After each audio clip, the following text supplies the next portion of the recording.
எல்லாருக்கும் வணக்கம். நாம இன்னைக்கு இந்த சேனல்ல எதை பத்தி பார்க்க போறோம்னா, தமிழ், தெலுங்கு, மலையாளம், கன்னடம் என பல மொழிகளில் பல்வேறு பாடல்கள் பாடி, அதுவும் 40,000க்கும் மேற்பட்ட பாடல்கள் பாடி ஒரு பிரபலமான இசையமைப்பாளரான எஸ்பி பாலசுப்ரமணியன் பற்றி இந்த வீடியோவில் பார்க்கலாம். இந்த வீடியோ உங்களுக்கு பயனுள்ள தகவல்களாக இருக்கும். அதனால் வீடியோவில் எந்த இடத்துல ஸ்கிப் பண்ணாமல் முழுமையாக நம்ம வீடியோவை பாருங்கள். வாங்க வீடியோக்குள்ளே போகலாம்.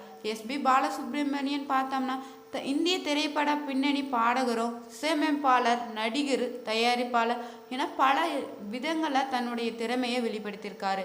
இவர் எஸ்பிபி என்ற முன்னெழுத்துக்களாலும் எஸ்பி பாலு என்று பரவலாக அறியப்படுவார். தெலுங்கு, தமிழ், கன்னடம், இந்தி, மலையாள திரைப்படங்களை அதிகமாக பணியாற்றிய பாடல் பயணத்தை 1966 தொடங்கி 40,000ற்கு அதிகமான பாடல்களை 16 இந்திய மொழிகளில் பாடியிருக்காரு. இவரை பாடும் நிலா எனவே அழைக்கலாம். அது மட்டும் இல்லாமல் கன்னடம், தெலுங்கு, தமிழ், இந்தி மொழிகளில் 6 சிறந்த ஆண் பின்னணி பாடகருக்கான தேசிய திரைப்பட விருதுகளையும் பெற்றிருக்காரு. ஆந்திர மாநிலத்தின் 25 நந்தி விருதுகளையும், கர்நாடகாவில் தமிழ்நாடு அரசு விருதுகளையும் வென்றிருக்காரு. பிலிம்பேர் விருது, தென்னிந்திய பிலிம்பேர் விருதுகளையும் வென்றிருக்காரு. உலக அளவில் அதிக எண்ணிக்கையிலான பாடல்களை பாடியதற்கான கின்னஸ் உலக சாதனையும் படைச்சிருந்தாரு. இந்திய திரைப்பட ஆளுமைக்கான வெள்ளி மயில் விருதும் வழங்கப்பட்டது. அது மட்டும் இல்லாமல் இந்திய அரசு இவருக்கு பத்மஸ்ரீ விருதை 2001 வழங்கியிருக்காங்க. பத்மபூஷன் விருதை 2011 வென்றிருக்காரு. அது மட்டும் இல்லாமல் பத்ம விபூஷன் விருதை இவரின் மறைவிற்கு பின்பு இந்திய அரசாலும் வழங்கப்பட்டது. இவரது மகன் எஸ்பிபி சரணும் விருதினை வென்றிருக்காங்க. பாலசுப்ரமணியன் பார்த்தோம்னா 2020 செப்டம்பர் 25 COVID-19 தொற்றினால பாதிக்கப்பட்டு காலமானார். பாலசுப்ரமணியன் பார்த்தோம்னா ஒரு திறமையான பாடகர் மட்டும் இல்லாமல் தன்னுடைய திறமையால் தென்னிந்திய திரையுலகில் முழுவதுமே தனது நடிப்பால் ரசிகர்களை கவர்ந்த ஒரு நடிகரும் கூட தான். துணை வேடமாக இருந்தாலும் சரி, படத்தில் தோல் கொடுத்தாலும் சரி, எஸ்பிபி அனைத்தையும் சிறப்பாகவே செய்திருந்தார். தமிழ் திரைப்படங்களை அவர் மீது அழியாத தாக்கத்தை ஏற்படுத்தியதே சொல்லலாம் அவர் கதாபாத்திரங்கள். மொழியில் ஆரம்ப கால திரைப்படத்தை பார்த்தோம்னா மனதில் உறுதி வேணும் படத்தில் எஸ்பிபி ஒரு பாடகராக நடித்திருந்தார். அவரது கதாபாத்திரத்தின் டாக்டர் அர்த்தனாரியும் சுஹாசினி மணிரத்னம் நடிக்கும் கதாநாயகியாக நந்தினியை வாழ்க்கையை தொடங்கி தனது செவிலிய தொழிலை மிகுந்த அர்ப்பணிப்புடன் செய்திருப்பார் அந்த படத்தில். அடுத்ததாக பார்த்தோம்னா கேளடி கண்மணி. இந்த படம் எப்போ வெளியானுச்சுன்னா 1990 வெளியே இருக்குது. எஸ்பிபி கதாநாயகன் நடித்த முதல் படமே கேளடி கண்மணி தான். அவரது சிறந்த நடிப்பு திறன்களில் பட்டியலில் இந்த படம் முதலிடமே பெறதுன்னு சொல்லலாம்.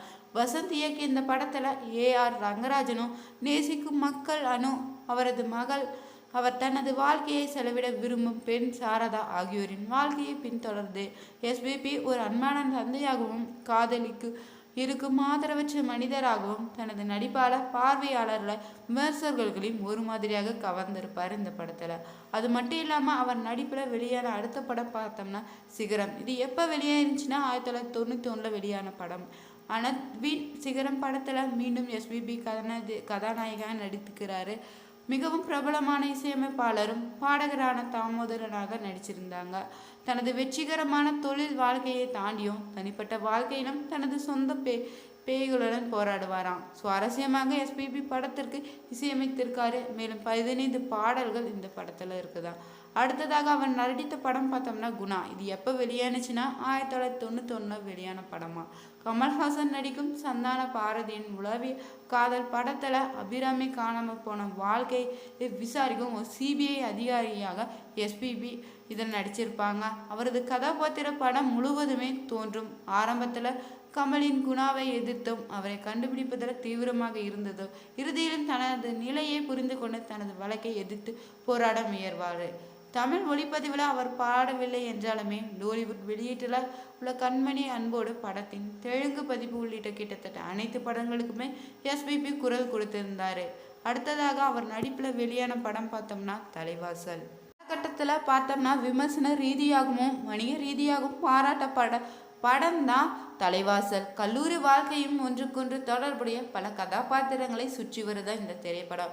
எஸ்பிபி சண்முக சுந்தராக நடிச்சிருந்தார். இந்த படத்துல ஒரு கல்லூரி முதல்வராக நடித்து வளாகத்திற்குள் அமைதியும் நல்லிணக்கத்தையும் கொண்டு வர முயன்றிருப்பாரு இந்த கதாபாத்திரத்துல. அடுத்ததாக அவர் நடித்த படம் பார்த்தோம்னா திருடா திருடா. இது எப்போ வெளியானுச்சுன்னா 1993 வெளியான ஒரு படம் தான். மணிரத்னம் இப்படத்தை இயக்கியிருக்காரு. ஒரு கேப்பர் த்ரில்லர் படமான திருடா திருடல பிரசாந்தோ ஆனந்த் ஆகியோரும் முக்கிய வேடத்தில் நடிச்சிருந்தாங்க. எஸ்பிபியும் சமமான முக்கிய வேடத்தில் இந்த படத்தில் நடிச்சிருக்காரு. ஒரு சிபிஐ அதிகாரியாக நடிச்சிருப்பாரு இந்த படத்தில். அடுத்ததாக நம்ம பார்த்தோம்னா காதலன் 1994 வெளியாகி சங்கர் இயக்கத்தில் வெளியான படம் தான். பிரபுதேவாவின் அன்பான அப்பா வேடத்தில் நடிச்சிருப்பாரு. அதன் மூலம் அனைத்து ரசிகர்களின் உள்ளத்தையும் மிகவும் கவர்ந்திருந்தார் இந்த படத்தில். கதிரேசனாக எஸ்பிபி நடிச்சிருந்தார் இந்த கதாபாத்திரத்தில். ஒரு போலீஸ் கான்ஸ்டேபிளான கதிரேசன் ஒவ்வொரு குழந்தையும் விரும்பும் ஒரு அருமையான தந்தை அவர் தான். இந்த மகன் பிரபுவை உடல் எடையிலும் மன அழுத்தத்திலிருந்து அதிகரிக்கின்றதான் மனதின் விஷயங்களை அவருக்கு ஆலோசனை சொல்லும் விதமாக நடிச்சிருப்பாரு. தனது மகனை காப்பாற்ற தனது உயிரியே பயணம் வைப்பார் இந்த படத்துல. இந்த படத்துல அப்பா மகன் ஜோடி காதலுக்கு பெண்ணுக்கும் நடனம் ஆடுவது போன்ற ஒரு உன்னதமான அமைப்பை கொண்டு இருக்குமா. அடுத்தது பார்த்தோம்னா பாட்டு பாட படத்துல ஒரு தந்தையாக நடிச்சிருப்பாரு. இந்த படம் பார்த்தோம்னா காதல் தேச திரைப்படத்துல காதலுக்கும் நட்புக்கும் இடையில ஒரு சிறந்த சமநிலையை ஏற்படுத்திய படங்கள்ல ஒன்றாகவே சொல்லலாம். கல்லூரியில நெருங்கிய நண்பர்களாக மாறும் கார்த்திக்கும் அருணும் சுற்றியே இந்த படம் சொல்லலாமா. ஒரே பெண்ணை திவ்யாவை காதலிக்குவது என்ன நடக்கும் என்பது ஒரு கேள்விதான். அவர்களின் நட்பு மோசமடையுமா அல்லது ஒருவர் மற்றவருக்கு தங்கள் காதலை விட்டு கொடுப்பாங்களா. எஸ்பிபி பார்த்தோம்னா திவ்யாவின் தந்தையாக நடிச்சிருப்பாரு. இதில் ரொம்ப கூலாகவும் அக்கறையுள்ள தனது மகளை விட்டு கொடுக்காத ஒரு தந்தையாகவும் நடிச்சிருப்பாரு. அது மட்டும் இல்லாமல் அவளை ஒரு தோழி போல நடத்துவார் இந்த படத்தில். அவள் வாழ்க்கையில் எடுக்கும் அனைத்து முடிவுகளுக்குமே எப்போதுமே ஆதரவாக நடிச்சிருப்பாரு.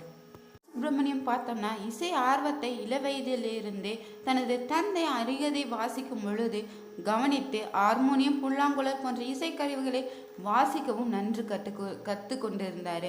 அது மட்டும் இல்லாமல் இசையின் அதிக நாட்டம் கொண்ட பாலசுப்ரமணியன் கல்லூரி படிக்கும் போதே பல பாடல் போட்டிகளை கலந்து கொண்டு பரிசுகளையும் வென்றிருக்காரு. 1964 சென்னையில் மையமாக கொண்ட தெலுங்கு கலாச்சார நிறுவனம் நடத்திய இசை நிகழ்ச்சியில் பாடி முதல் பரிசை வென்றிருக்காரு. ஆரம்ப காலத்தில் பார்த்தோம்னா மெல்லிசை குழு ஒன்று நடத்தி வந்திருக்காரு. இந்த குழுவில் யார் யார் இருந்தாங்கன்னா அனிருத் ஹார்மோனியமும், இளையராஜா கிட்டார் ஹார்மோனியம், பாஸ்கர் பார்த்தோம்னா கங்கை அமரன் போன்றோர் பங்கு பெற்றிருந்தாங்க. இவர்களோடு சேர்ந்தும் எஸ்பிபி இசை நிகழ்ச்சிகளை நாடக கச்சேரிகளும் பாடல் பாடுவதை வழக்கமாக வச்சிருந்தாரு. சுப்பிரமணியம் பார்த்தோம்னா கமல்ஹாசனுக்காக தமிழில் நடித்த மன்மத லீலை படம் தெலுங்குல மொழிமாற்றம் செய்யப்பட்ட போதே பின்னணி குரல் கொடுத்திருக்காரு. இதை தொடர்ந்து கமல்ஹாசனுக்காக 120 தெலுங்கு திரைப்படங்களை பின்னணி குரலும் கொடுத்திருக்காரு. சுப்பிரமணியம் பார்த்தோம்னா தென்னிந்திய மொழிகளில் 70க்கு அதிகமான திரைப்படங்களை நடித்திருக்காரு. அது மட்டும் இல்லாமல் தமிழ், தெலுங்கு, கன்னடம், இந்தி என 4 மொழிகளுக்கும் 40,000க்கும் மேற்பட்ட பாடல்களுக்கு இசையமைச்சும் பாடியிருக்கிறாரு. 40,000 பாடல்கள் பாடி கின்னஸ் உலக சாதனை புத்தகத்திலேயே இடம்பெற்றிருக்காரு. 6 முறை சிறந்த பின்னணி பாடகருக்கான தேசிய விருதையும் வென்றிருக்காரு. எஸ்பிபி முறையாக கர்நாடக இசை பயின்றது இல்லை என்னாலும் சங்கரபாரணம் என்ற படத்தில் கர்நாடக இசையில் அமைத்த பாடலுக்காக தேசிய விருது பெற்றிருக்காரு. இதுவரை தேசிய விருதினை 4 மொழிகளுக்கும் பெற்ற ஒரே திரைப்பட பின்னணி பாடகர் பார்த்தோம்னா எஸ்பிபி மட்டுமே. பிலிம்பேர் விருதினை 1 முறையும், பிலிம்பேர் விருது 3 முறையும் வென்றிருக்காரு. ஆந்திர அரசுக்கான நந்தி விருதினை 25 முறையும் வென்றிருக்காரு. 1981 தமிழக அரசினுடைய கலைமாமணி விருதியும் வென்றிருக்காரு. எஸ்பிபி எந்த பாடகரும் செய்யாத சாதனை இந்திய துறையில் செய்திருக்காரு. 1981 பிப்ரவரி 8 கர்நாடகாவின் பெங்களூரில் உள்ள பதிவரங்களில் காலை 9 மணியளவில் இரவு 9 மணி வரை ஒரே நாளில் 21 பாடல்கள் கன்னட மொழியில் இசையமைப்பாளராக உபேந்திர குமருக்காக பாடி சாதனையும் படிச்சிருக்காரு. பார்த்தோம்னா இந்திய திரை இசையில் செழுமையான வாழ்க்கையை மிக கடினமான உழைப்பினால் உருவாக்கியிருக்காரு. 1970களில் இசையமைப்பாளர் MS விஸ்வநாதன் இசையில் இணைந்து தமிழ் மற்றும் மலையாள மொழிப்படங்களை பாடியிருக்காரு. தமிழ் திரைப்பட நடிகர்களான MG ராமச்சந்திரன், சிவாஜி கணேசன், ஜெமினி கணேசன் உள்ளிட்டோருக்கும் பாடல்களை பாடியிருக்காரு. அப்பொழுது பிரபலமாக இருந்த பின்னணி பாடகிகளான பி. சுசிலா, S. ஜானகி, வாணி ஜெயராஜன், AR ஈஸ்வரி இவர்களோடு இணைந்து பல ஜோடி பாடல்களையும் பாடியிருக்காரு. சுப்பிரமணியன் பார்த்தோம்னா காதலித்து திருமணம் செய்து கொண்டார். இவருடைய மனைவியின் பெயர் சாவித்ரி, மகள் பல்லவி, மகன் பார்த்தோம்னா SBP சரணும் பின்னணி பாடகர் தான். நடிகர், சின்னத்திரை தொடர் நடிகர், தயாரிப்பாளர் என பன்முகம் கொண்டு வளர்ந்து வராரு இவருடைய மகனும். வீடியோ உங்களுக்கு பிடிச்சிருந்தா லைக் பண்ணுங்கள், ஷேர் பண்ணுங்கள், கமெண்ட் பண்ணுங்கள். இது போன்ற சுவாரஸ்யமான தகவல்களை தெரிஞ்சுக்கொள்ள மறக்காமல் நம்ம சேனலையும் சப்ஸ்கிரைப் பண்ணிக்கோங்க. Thank you viewers.